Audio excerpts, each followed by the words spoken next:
यज्ञ का ज्ञान विज्ञान। इसमें गुरुदेव आज हमें बता रहे हैं यज्ञ अनुष्ठान से विभिन्न प्रयोजनों की पूर्ति। गुरुदेव बताते हैं विभिन्न प्रकार के हवी पदार्थों के विभिन्न विधानों और विभिन्न प्रक्रियाओं के साथ हवन करने से उनके परिणाम अलग अलग प्रकार के होते हैं। जिस प्रकार विभिन्न रोगों की अलग अलग औषधियां, परिचर्या एवं उपचार विधियां अलग अलग होती हैं, उसी प्रकार अनेक प्रयोजनों के लिए यज्ञों के विनियोग भी भिन्न भिन्न होते हैं। प्राचीन काल में याज्ञिक लोग इन सब विधानों की विस्तृत प्रक्रियाओं को भली प्रकार जानते थे और उनसे समुचित लाभ भी प्राप्त करते थे। भारतीय प्राचीन विज्ञान में रुचि रखने वालों का कर्तव्य है कि इन रहस्यमय विधानों के शोध के लिए शास्त्रीय एवं वैज्ञानिक रीति से अनुसंधान करें और पूर्वजों के उस रत्न भंडार को जन समाज के कल्याणार्थ सांगोपांग विधि व्यवस्था के साथ उपस्थित करें। काम्य यज्ञों के संबंध में नीचे कुछ विधियों के संकेत उपस्थित कर रहे हैं। श्री कृष्ण जी ने युधिष्ठिर से अनिष्ट ग्रहों की शांति के लिए हवन का वर्णन किया है। भविष्य पुराण में जिसका वर्णन इस प्रकार है।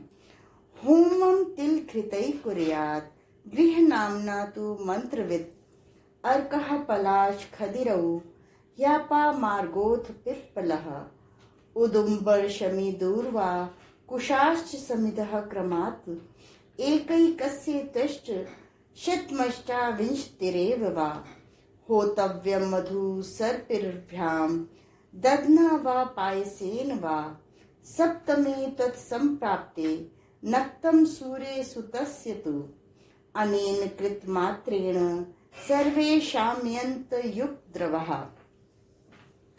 अर्क, पलाश, खादिर, अपामार, पीपल, उदुम्बर, शमी, दूब, कुशा, इन सबको क्रम से मंत्र को जानने वाला तिल, घी के द्वारा ग्रहों के नाम से हवन करे। एक एक ग्रह को 108 बार अथवा 2800 बार शहद, घी, दही अथवा खीर से हवन करे। इस प्रकार 7वें दिन रात्रि को सूर्य के पुत्र शनिश्चर का हवन करे। इस प्रकार करने मात्र से सब उपद्रव शांत हो जाते हैं।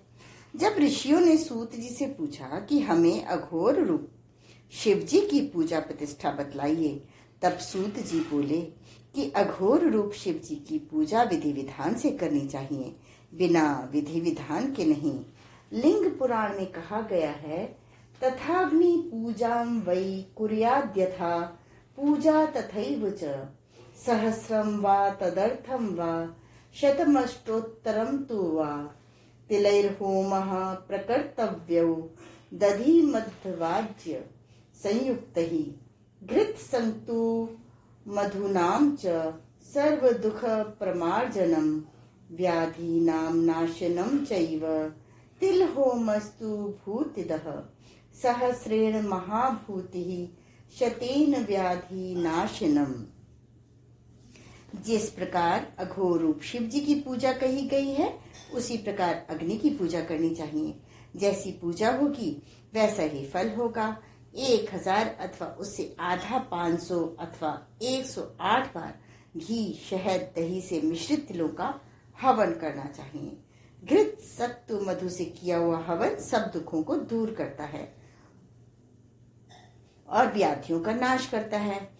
तिलों का हवन वैभव को देता है। 1000 आहुति देने से अत्यंत धन वैभव बढ़ता है। 100 आहुतियों से व्याधि का नाश होता है।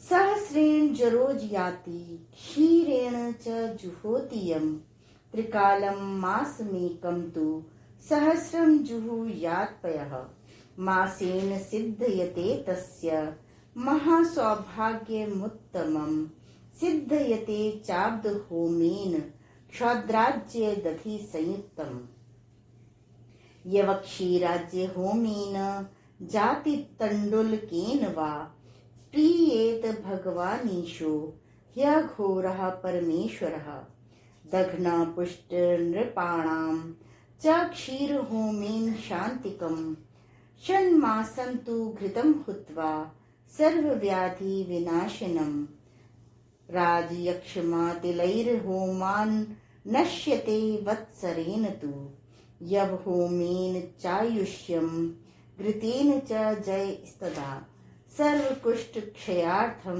च मधुनाक्तैश्च तण्डुलैः जुहुयाद युतं नित्यं क्षणमासान्नियतः सदा।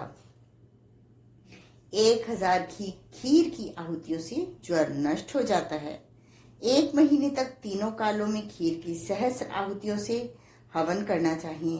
1 महीने में सिद्धि हो जाती है और उत्तम सौभाग्य की वृद्धि होती है। शौद्र घी दही का हवन 1 वर्ष तक करने से सिद्धि प्राप्त होती है। यव खीर घी अथवा चावलों के हवन से भगवान शंकर प्रसन्न होते हैं। दही का हवन करने से राजाओं की पुष्टि होती है। खीर का हवन शांति का देने वाला होता है। 6 महीने तक घी का हवन करने से सब प्रकार की व्याधियों को नाश हो जाता है। तिलों का 1 वर्ष तक हवन करने से राज्य क्षमा का नाश हो जाता है। जौ के हवन से आयु की वृद्धि होती है और घी के हवन से जय की प्राप्ति होती है। सब प्रकार के कुष्ठों को दूर करने के लिए शहद से मिश्रित चावलों का हवन करना चाहिए। नियम पूर्वक 6 महीने तक 1000 नित्य प्रति हवन करें। ऋषिगणों के ब्रह्म दैव व अग्निहोत्र के संबंध में पूछने पर सूत जी कहते हैं,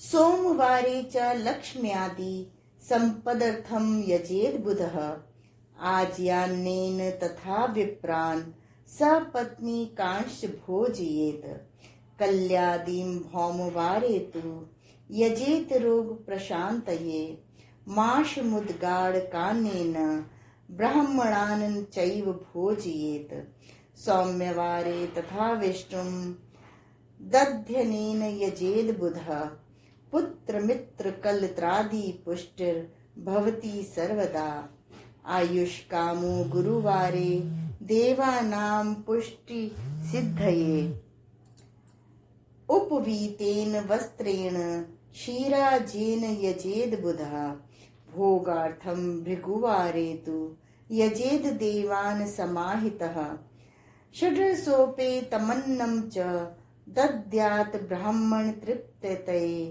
स्त्रीणा च तृप्तये तद्वदयं वस्त्रादिकं शुभम् अपमृत्यु हरे मंदे रुद्रादींश्च यजेद बुधः तिल होमेन दानेन तिल्लानं च भोजयेत् इत्थं यज्जच विबुधा नारोग्यादि फलम लभेत।